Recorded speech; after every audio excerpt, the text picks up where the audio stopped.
But first, we begin with a plan to cut federal funding for SNAP food benefits. Good evening, I'm Julie Luck. And I'm Chad Silver. President Trump's tax bill cleared another key committee overnight, paving the way for a full vote in the House later this week. Republicans say the cuts are focused on fraud and waste in the SNAP program.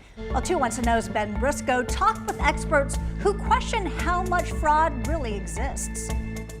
The Food Research and Action Center says President Donald Trump's One Big Beautiful Bill cuts about $300 billion in federal funds from SNAP food assistance over the next decade.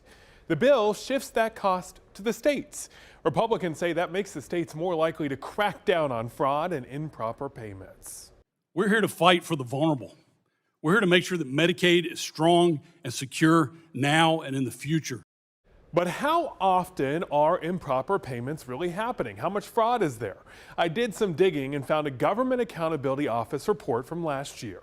It estimates North Carolina had a 9% improper payment rate. That would be about $200 million. But again, that is only an estimated amount by auditors.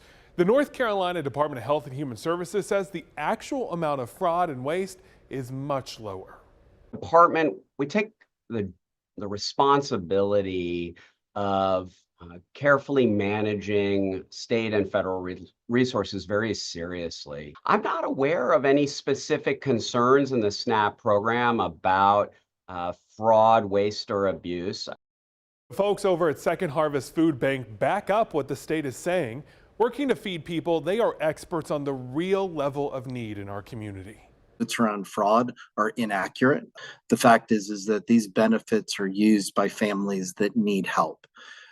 It is terribly inconvenient to try to get assistance in many ways. It's hard. It's embarrassing. Having done this kind of work for over 35 years, the fact is that unless people have to seek assistance, they don't.